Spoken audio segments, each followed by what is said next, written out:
Olá pessoal, tudo bem? Esse é o nosso Meditando em Deus.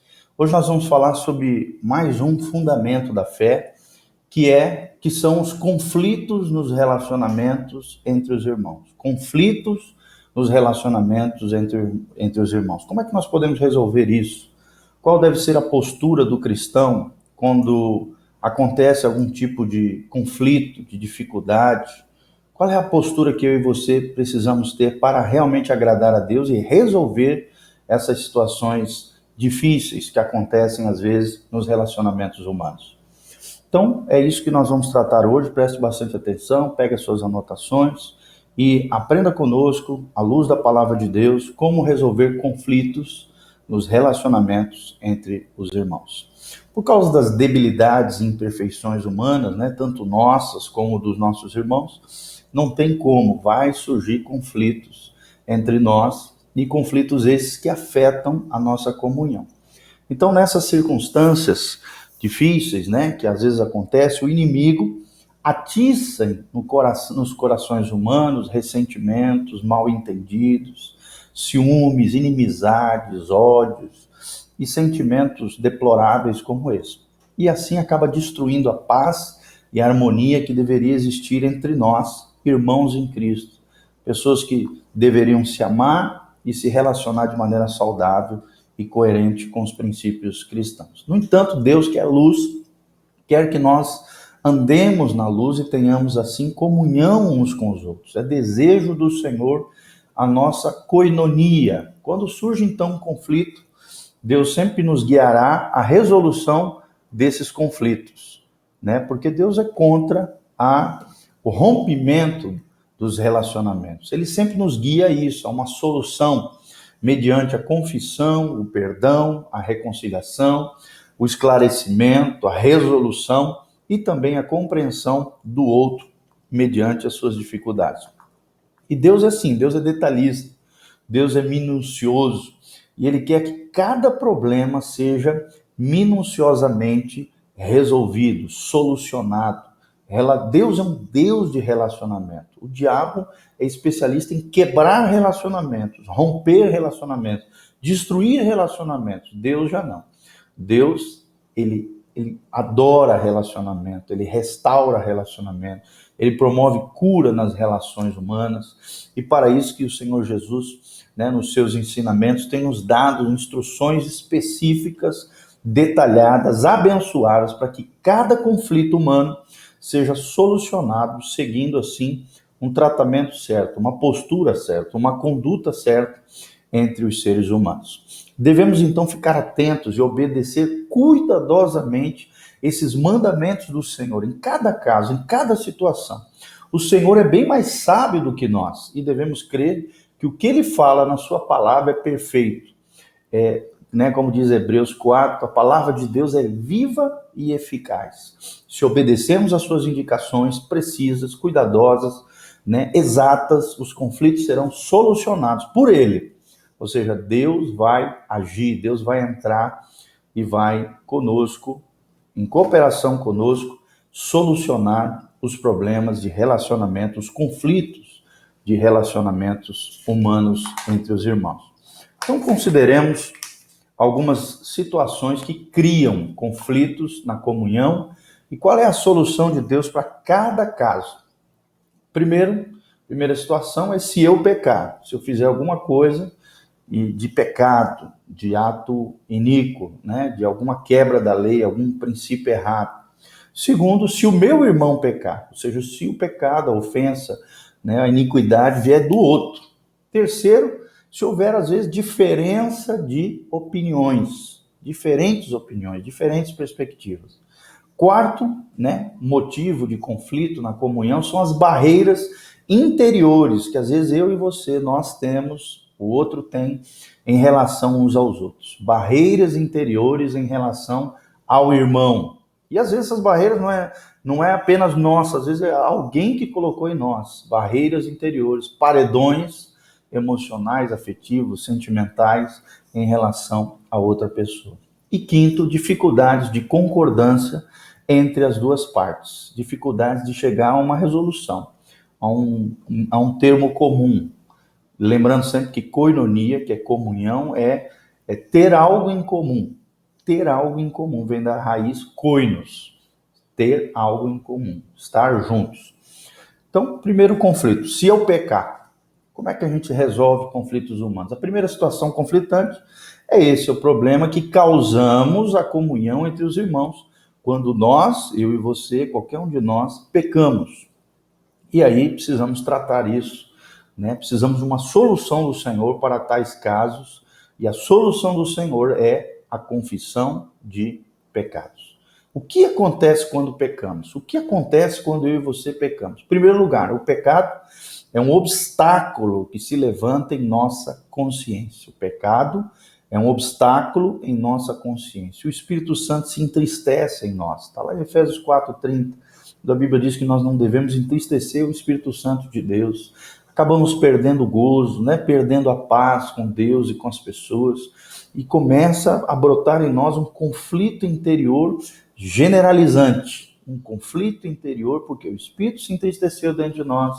A nossa consciência está pesada diante de Deus, diante de nós mesmos e diante do outro. Perdemos a alegria e a paz, porque o pecado é um obstáculo em nossa consciência. Em segundo lugar, o nosso pecado é um estorvo, é algo que atrapalha, que embaraça a nossa comunhão com Deus. Como o pecado é uma ofensa contra Deus, Deus é santo, ninguém pode ter comunhão com Ele sem estar devidamente limpo, restaurado, purificado pelo sangue precioso de Jesus. Está lá em Isaías 59:2, quando Isaías fala que os nossos pecados fazem separação entre nós e o nosso Deus. E 1 Pedro 3,7 também fala que o nosso pecado é um estorvo, é um embaraço, é um empecilho, é algo que bloqueia a nossa comunhão com Deus. Terceiro lugar, o nosso pecado é um obstáculo na comunhão com os nossos irmãos.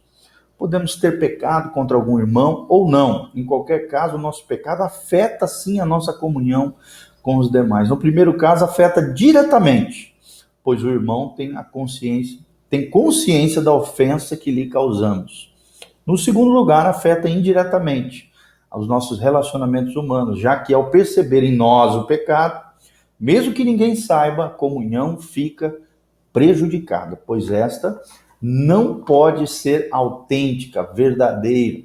A consciência não permanece suficientemente tranquila para termos paz com todos os homens. Somente se andarmos na luz, como Ele na luz está, temos comunhão uns com os outros, como diz 1 João 1,7, e o sangue de Jesus, seu Filho amado, nos purifica de todo o pecado. O amor só pode brotar de uma boa consciência e de um coração puro, conforme diz 1 Timóteo 1,5.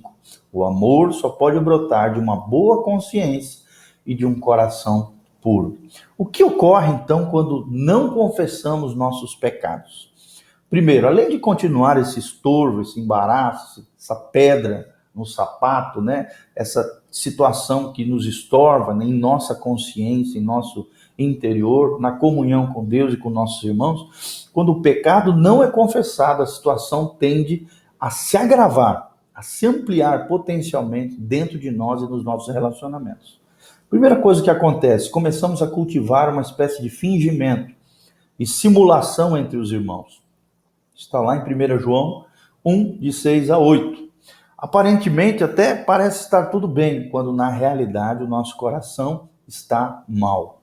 E Deus, saiba de uma coisa, Deus reprova a hipocrisia humana. Segundo lugar, estacionamos e não progredimos espiritualmente quando não confessamos os nossos pecados. Provérbios 28:13, a Bíblia diz, o que encobre a sua transgressão nunca prosperará, mas o que as confessa e deixa alcançará misericórdia. O pecado é um laço, é um nó, que até ser desfeito não permite que prosperemos em todas as esferas da nossa vida. Terceiro lugar, se temos sensibilidade, isso agrava-se o nosso conflito interior. Se temos um pouquinho de sensibilidade ao Espírito Santo, a nossa consciência, a voz interior de Deus, conforme diz o Salmo 32, 3 e 4, ficamos perturbados, com mal-estar, nosso humor fica deprimido, né? ficamos com um mal-estar terrível, emocional, sentimental, e às vezes acontece até problemas físicos, transtornos físicos, enfermidades, como consequência da nossa luta interior. E aí estão as doenças psicossomáticas, doenças da alma, que afetam o soma, o corpo, psicossomáticas, que acabam gerando, transtornos físicos, problemas, enfermidades, por causa desse conflito interior. Se nós temos um pouquinho de sensibilidade, se não confessarmos o nosso pecado, agrava-se o nosso conflito interior. E quarto lugar, corremos também o risco de naufragar na fé. 1 Timóteo 1,19 e 1 Timóteo 3,9. A fé só pode ser guardada, queridos, com uma consciência limpa. Do contrário, logo perderemos a fé. A fé só pode ser guardada com uma consciência limpa. Do contrário, logo perderemos a fé. Quinto lugar, podemos adoecer e até morrer por obra de Deus, por uma espécie de juízo de Deus quando não confessamos os nossos pecados. Está lá em 1 Coríntios 11, 27 a 30, quando Paulo fala acerca da ceia, que muitos, por não julgarem a si mesmos, e tomarem a ceia ali de maneira indevida, sem discernir o corpo de Cristo, muitos estão enfermos, Paulo diz, na igreja de Corinto, e também muitos já que dormem, ou seja, já morreram, Podemos adoecer e até morrer por causa da obra de Deus, no sentido de juízo de Deus sobre os homens. Então, qual é a resolução desse conflito? Como é que nós resolvemos essa situação com relação ao pecado nosso? A confissão dos nossos pecados. Cada pecado deve ser devidamente confessado para que sejamos então perdoados. Se confessarmos o nosso pecado, ele é fiel e justo para nos perdoar os pecados e nos purificar de toda a injustiça. 1 João 9, Tiago 5,16, ali em Tiago 5,16 diz: confessai os vossos pecados uns aos outros para que sejais curados. Salmo 32, versículo 5, a Bíblia diz: confessei-te o meu pecado, e a minha iniquidade já não escondi diante de ti. Dizia eu no meu coração: confessarei o meu pecado. E o meu pecado então vai ser perdoado, restaurado. A minha vida será restaurada, a minha espiritualidade, a minha relação com Deus, a minha comunhão. Então, outro destaque que eu gostaria de dar é que a confissão deve ser clara e total. Confessar não é pedir perdão, apenas, me desculpa. Não. É dizer com a boca o que temos feito e chamá-lo de pecado. Tem muita gente que acha que pecado é problema, no sentido que, eu tenho um problema, eu tenho uma fraqueza. Não, pecado é pecado. Pecado é pecado. É claro que é um problema, é claro que é uma fraqueza, mas é mais do que isso. É pecado. Pecado é pecado. Pecado significa errar o alvo. Confissão não deve ser por partes ou com justificativas, eu pequei porque eu achava isso. Não. Tampouco devemos enfraquecer nossa confissão, dizendo que a nossa intenção era essa, aquela, ou que não era má. Por exemplo, não é confissão, Por exemplo, a pessoa dizer: se eu lhe ofendi em algo, me perdoe. Se eu lhe ofendi em algo, me perdoe, então você não reconheceu que ofendeu. Se eu errei, fala de condição, não. Você precisa dizer: não, eu errei, eu te ofendi, me perdoe. Se pecarmos, a nossa confissão deve ser franca, clara e direta, admitindo plena e sinceramente a nossa culpa diante de Deus e diante dos homens. Segundo destaque com relação à confissão, a confissão deve ser feita com humildade, com contrição de espírito, com arrependimento no coração. Tão profundo como o pecado deve ser a nossa humilhação, nosso quebrantamento, a nossa vergonha, a nossa dor, o nosso reconhecimento. Devemos rejeitar com toda a nossa força o nosso pecado. O nosso quebrantamento não deve ser superficial, apenas de fachada ou passageiro, mas sim um verdadeiro arrependimento e correção para não incorrermos novamente nesse mesmo pecado.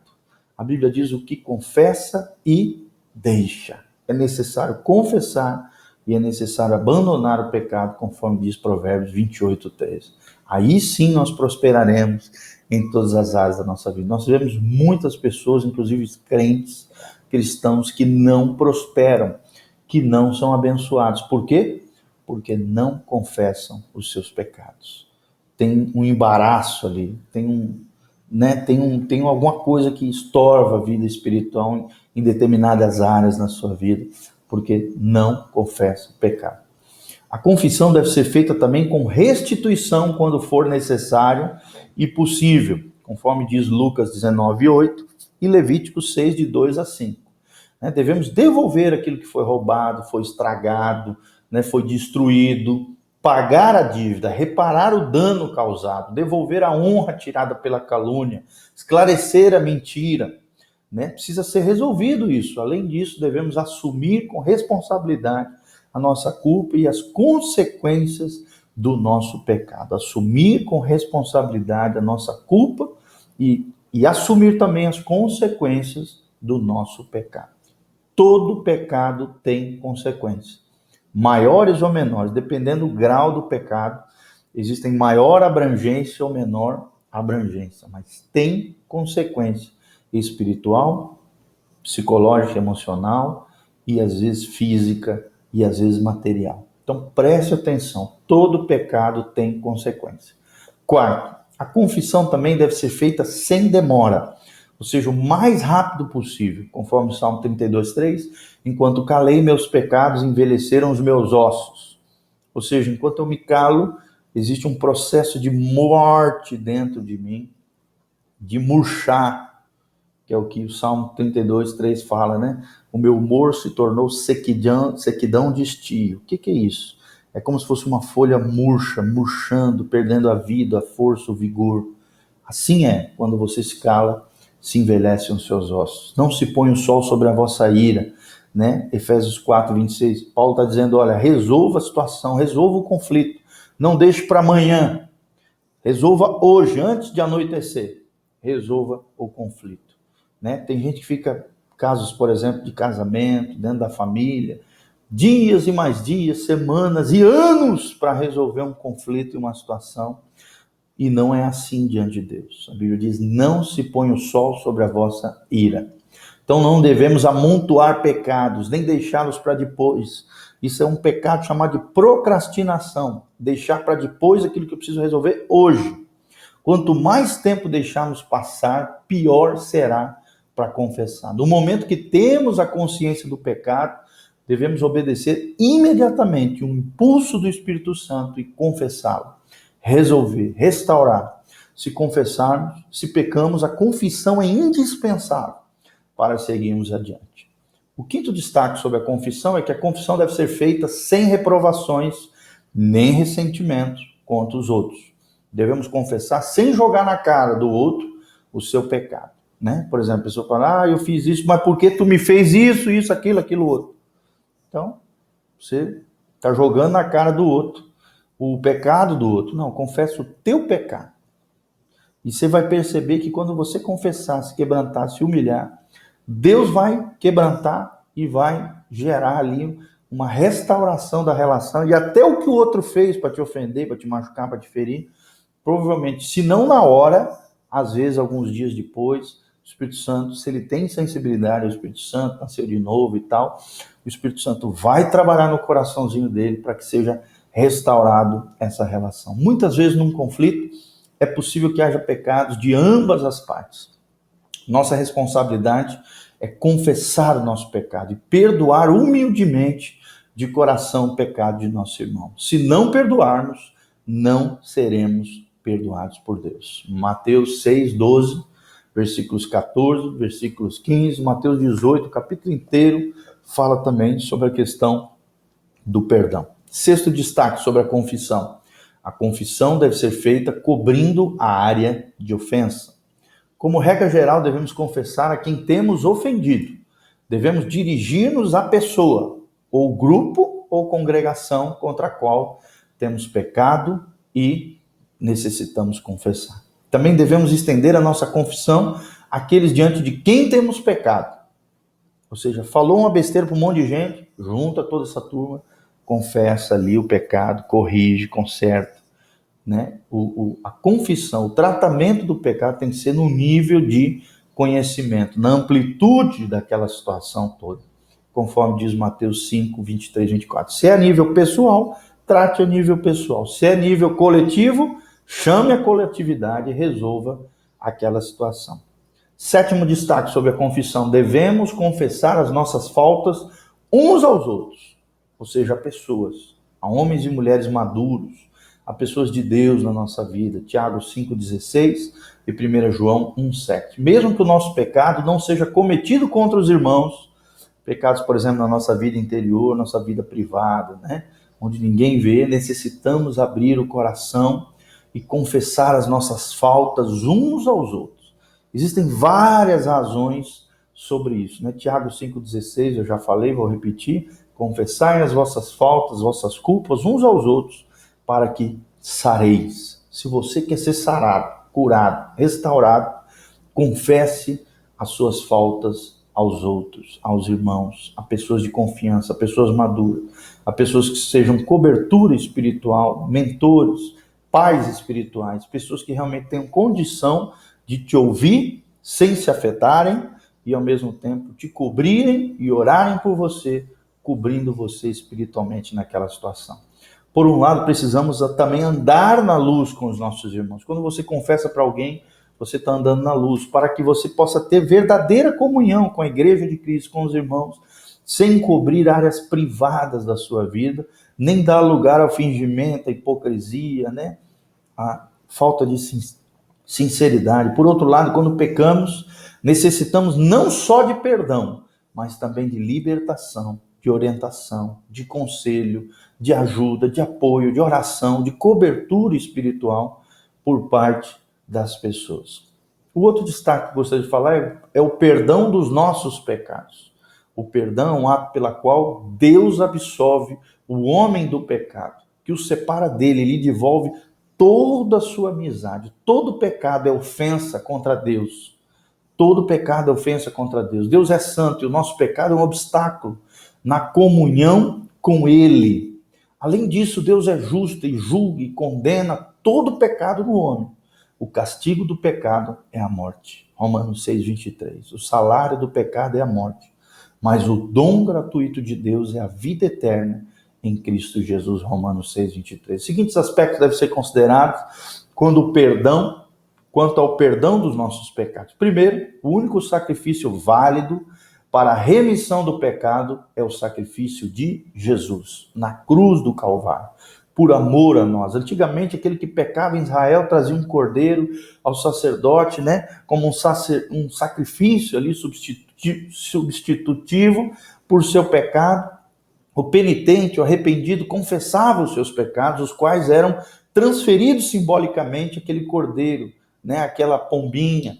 Então o sacerdote imolava aquele animal inocente que morria no lugar do pecador. Está lá em Levítico 5, fala sobre isso. E sem derramamento de sangue não havia remissão de pecados na lei, né, do Antigo Testamento. Conforme Hebreus 9:22, nós vemos nitidamente essa situação, né, resolvida por Jesus, o nosso sacerdote. Esses sacrifícios antigos eram símbolos, eram figuras, eram simbolismo do único sacrifício válido para a remissão de pecados. A morte de Cristo, o Cordeiro de Deus, que tira o pecado do mundo, conforme João 1:29 e 1 João 2:2. Cristo se apresentou como nosso Cordeiro inocente, ele levou sobre o seu corpo os nossos pecados e morreu em nosso lugar. Isaías 53:4, versículo 12 também, 1 Pedro 2:24 e uma série de versículos, Romanos 5:8, fala sobre esse sacrifício substitutivo, a justificação que nós temos através de Jesus de Nazaré. Segundo destaque, devemos apresentar a Deus o sacrifício de Cristo por nossos pecados. Devemos aproximar-nos de Deus com o Cordeiro imolado por nossos pecados, Jesus Cristo, né? E dizer-lhe: ó Deus, eu tenho pecado contra ti, mereço o teu juízo, mereço a morte, mas eu me arrependo, eu reprovo o meu pecado e apresento o meu sacrifício. O meu sacrifício é Jesus, teu Filho, que morreu pelos meus pecados. Ele morreu no meu lugar e eu creio, Senhor, no sacrifício vicário substitutivo de Jesus. Obrigado por me lavar com o sangue precioso de Jesus. Obrigado pelo teu perdão, Senhor. Então, devemos apresentar a Deus o sacrifício de Cristo por nossos pecados. Em terceiro lugar, precisamos receber o perdão pela fé. Depois de havermos confessado os nossos pecados e apresentado o nosso sacrifício, que é Jesus Cristo, a Deus, é indispensável aceitarmos pela fé o perdão do Senhor. Receba pela fé o perdão do Senhor. E quarto lugar, o perdão de Deus está baseado em sua misericórdia e em sua justiça. Deus não nos perdoa meramente porque ele é bom, mas porque também ele é justo. Ele é bom, mas também ele é justo. E ele diz porque é fiel e justo para perdoar. Na realidade, Deus deu o seu Filho amado como sacrifício por nossos pecados, por sua misericórdia e graça, e por sua justiça nos deu o perdão, pois os nossos pecados foram julgados e pagos pela morte substitutiva de Jesus na cruz do Calvário. Qual é o segundo conflito humano, conflito que nós precisamos de resolução? Se o meu irmão pecar, se o outro pecar, como é que eu resolvo esse conflito? Já vimos que é nossa responsabilidade e dever, quando pecarmos, confessarmos devidamente o nosso pecado. O outro conflito que atrapalha a comunhão entre os irmãos é quando o outro peca e contra mim, né? Quando o outro irmão, meu irmão, peca. Então, qual deve ser o nosso dever e responsabilidade? Há algo que podemos fazer? Será que há algo que eu possa fazer? O Senhor nos instrui longamente também sobre isso. Devemos lembrar que cada membro do corpo de Cristo é responsável pelo outro, conforme 1 Coríntios 12, 25. Eu sou o guarda do meu irmão, sou responsável por velar por ele, por orar por ele, por ensiná-lo, por admoestá-lo, por ajudá-lo, por cuidar dele. E esta é a ajuda mútua entre os membros do corpo de Cristo. Todos, por amor, devemos cuidar uns dos outros, conforme diz 1 Tessalonicenses 5, de 11 a 14, e Romanos 15, 14 também fala sobre sermos guarda do nosso irmão, sobre cuidarmos uns dos outros. Primeiro destaque quando nós falamos sobre esse cuidado, né, e o que nós devemos resolver quando o outro peca. O que não devemos fazer quando algum irmão peca. Levíticos 19, de 16 a 18. Primeiro é calar e ignorar o assunto. Nós vemos isso claramente no versículo 17. Porque tornando-nos cúmplices daquela situação. Ezequiel 3, de 20 a 21. Segunda coisa que nós não podemos fazer quando o nosso irmão peca é calar e guardar rancor ou ressentimento. O versículo 17 diz: não aborrecerás teu irmão no teu íntimo. Fala de uma amargura, de um ódio, de um ressentimento. O que é a palavra ressentimento? Ressentir. Sentir novamente a ofensa, né, do irmão, aquilo que foi feito contra mim. Terceira coisa que nós não podemos fazer quando o irmão peca é contar ao outro para que este o confronte. Né? Contar a outro para que este confronte. Vai lá, me ajuda, confronta o fulano. Não. Quarta situação, julgá-lo ou condená-lo, se achando melhor ou mais justo ou mais correto. Não, querido. Mateus 7, de 1 a 2 diz que nós não podemos julgar uns aos outros. Isso cabe a Deus. Não pode, né? Com a mesma maneira que medirmos os nossos irmãos, seremos medidos pelo Senhor. Lucas 6,37 também fala sobre isso. Quinta coisa que nós não podemos fazer: fofocar, murmurar, julgar e criticar entre pessoas quando a pessoa está ausente. Né? Ficar falando mal pelas costas, falso testemunho, ou até se realmente aconteceu, fofocando, murmurando, julgando e criticando aquela pessoa. A Bíblia diz em Hebreus que a amargura de espírito, ele estanca o fluir da graça de Deus e, além disso, contamina a muitas pessoas. Sexta coisa que nós não podemos fazer: suspeitar maquinações ou intenções não confirmadas, né? Começar a construir na cabeça, nos pensamentos, coisas maldosas, né? Maquinações ou intenções, achar que você é Deus e que você consegue sondar e perceber as intenções e maquinações do coração alheio. Não faça isso. E sétimo, precipitar opiniões sem ouvir o criticado. Né? Precipitar opiniões sem ouvir o outro lado da moeda. Todo conflito, toda situação, existem dois lados. Existem duas pessoas envolvidas. Então devemos tomar cuidado para não nos precipitar em opiniões sem ouvir aquele que foi criticado. O que devemos fazer quando um irmão pecar?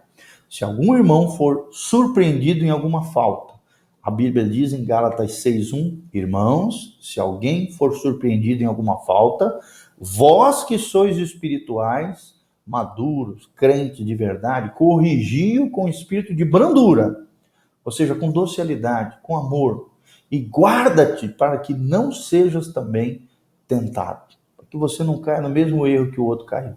Segundo, se alguém se extravia da verdade, Tiago 5:19-20, a Bíblia diz, meus irmãos, Tiago 5:19-20, meus irmãos, se alguém entre vós se desviar da verdade e alguém o converter, saiba que aquele que converte o pecador do seu caminho errado, salvará da morte a alma dele e cobrirá multidão de pecados. É um grande feito trazer de volta aquele que está se extraviando da verdade. Terceiro lugar, se alguém vir o seu irmão cometer pecado, se alguém vir a seu irmão cometendo pecado, não para a morte, pedirá e Deus lhe dará vida aos que não pecam para a morte. Há pecado para a morte, e por esse não digo que rogues. 1 João 5:16. Qual é esse pecado para a morte? É a blasfêmia contra o Espírito Santo, que é o pecado imperdoável, conforme diz a palavra de Deus. Resumindo essas passagens, o procedimento indicado pelo Senhor é o seguinte: se alguém vê, é responsável por aquele que está fazendo o errado. Então, se soube pela maneira certa, não através de fofoca, maledicência, não. Devemos comprovar a veracidade do fato e sermos responsáveis de admoestar, exortar aquele irmão em amor. Orar ao Senhor também pedindo a restauração do irmão, a graça do Senhor, a mansidão para com ele e corrigi-lo em amor. Terceiro, confrontar o irmão com espírito de mansidão para guiá-lo ao arrependimento e à confissão. Quarto, ajudar na sua restauração. Através do quê, pastor? Descobrindo as causas, as raízes, o porquê da existência daquela fraqueza. Se aquela fraqueza vem por ignorância, ou por leviandade, ou por debilidade, ou por rebeldia, ou por hipocrisia, ou por irresponsabilidade. Nós precisamos ir fundo, na raiz, na causa do problema. Vigiar também sua vida, o seu desenvolvimento espiritual, orientar e ensinar uns aos outros, com a fim de estabelecer uma base sólida, um fundamento, para evitar também no futuro outras quedas, e também comunicando graça, perdão, fé, vitória, verdade, restauração, acolhimento, amor genuíno, amor prático. Em todo o nosso procedimento, a intenção deve ser amar e ajudar o nosso irmão, salvá-lo e não perder. O que devemos fazer quando o irmão peca contra nós? Aqui existem dois fatores que entram em jogo, que são muito importantes. O primeiro é subjetivo, porque o meu eu foi ofendido. O irmão me ofendeu, faltou comigo, estou ofendido, estou irado, estou ressentido, guardo um ressentimento negativo, tenho amargura, fui ferido em meu amor próprio, em meu orgulho. Querido, se eu for cumprir o ensinamento de Jesus, de Mateus 18, como eu já mencionei, com o Espírito do Senhor, nessas condições, o resultado, será este. Precisa haver perdão. O segundo fator é o objetivo e diz respeito à situação do meu irmão, em que ele se encontra. Então, em primeiro lugar, o que eu preciso fazer? Devo perdoar o meu irmão. O perdão é necessário. É isso que Cristo ensina, Mateus 6:12, 14:18, Mateus 18, o capítulo inteiro fala sobre isso, em Marcos 11, 25-26, Efésios 4:32, Colossenses 3:13, perdoar interiormente, ou seja, de coração, de verdade, no nosso interior. Perdão é uma decisão. Antes de ver o meu irmão, já devo perdoá-lo, sem exigir o seu arrependimento, sem exigir nada. Isto é libertação interior para mim. Quem vai ser curado, restaurado interiormente sou eu. E o meu irmão também vai ser liberto daquela situação toda vergonhosa e situação terrível da ofensa. Segundo lugar, depois eu devo repreendê-lo para a sua restauração. Agora livre de ressentimentos, com o coração ofendido, aí sim eu estou em condições de ir na direção do meu irmão, não porque quero exigir que se faça justiça comigo. Não, a minha intenção não é o meu benefício, salvaguardar o meu eu, o meu ego, não, mas o benefício do meu irmão. Eu vou porque eu amo, vou porque eu quero ajudá-lo, mas também sou responsável por tirar o cisco do seu olho. O que eu vou tratar não é o fato dele ter pecado contra mim, mas simplesmente de ter pecado.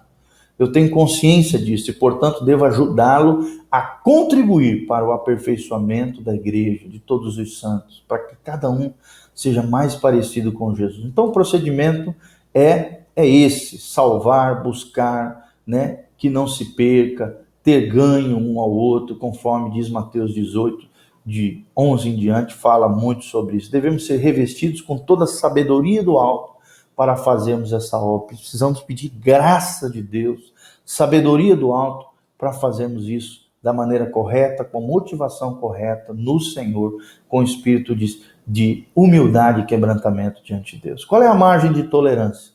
O que foi falado em relação à nossa responsabilidade de repreender e corrigir o nosso irmão. Quando peca, também deve ser levado em conta para pecados concretos e patentes, pecados que realmente perturbam a nossa consciência comunitária. Devemos ter tolerância nas seguintes situações. Preste atenção. Quando são coisas triviais e não repetitivas, né? Repetidas. Então não podemos andar com uma lente procurando pecado alheio. Não. Caso contrário, nos tornaremos maçantes, chatos, enfadonhos. Principalmente se não temos relacionamento de responsabilidade com a pessoa. Aí o cara se torna um legalista, um hipócrita, um legalista. E todo legalista, todo aquele que tem facilidade de achar pecado alheio, tem um pecadão escondido dentro dele. Segundo lugar, quando é necessário também dar um tempo. Devemos, às vezes, dar uma oportunidade para que o pecador reaja e confesse por si mesmo. Confesse por si mesmo.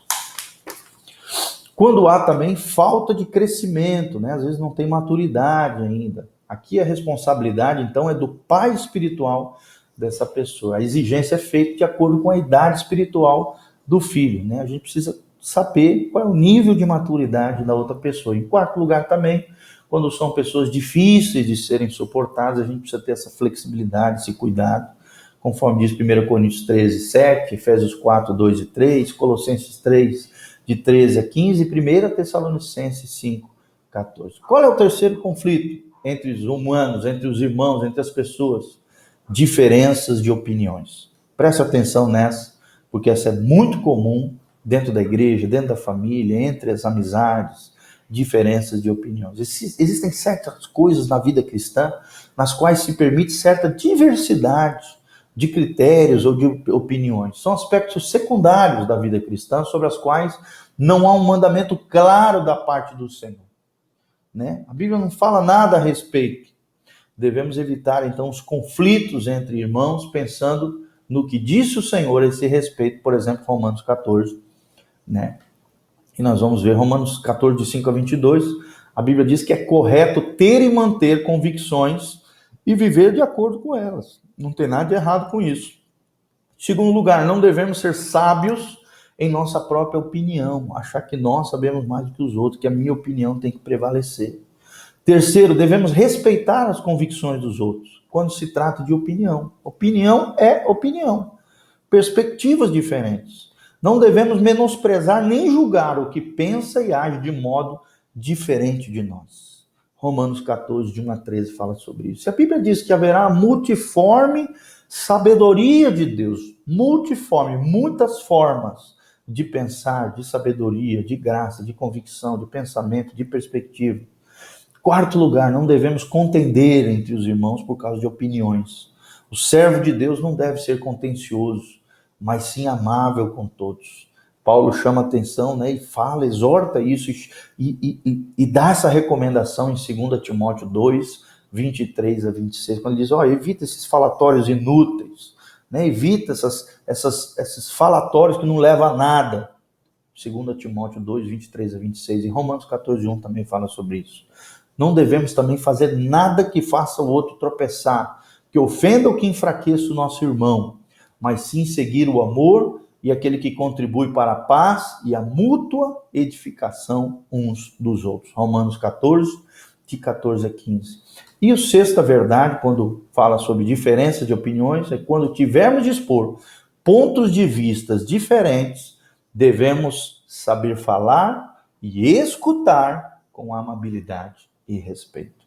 Tá bom? Então, terceiro conflito, para ser resolvido, precisamos ter essas 6 posturas, né? E entender que Deus usa diferentes pessoas em diferentes lugares, com diferentes perspectivas, com visões diferentes, com situações diferentes, e mesmo com essas diferenças, as diferenças nos enriquecem, as diferenças nos abençoam, né? Ampliam os nossos horizontes, as nossas perspectivas.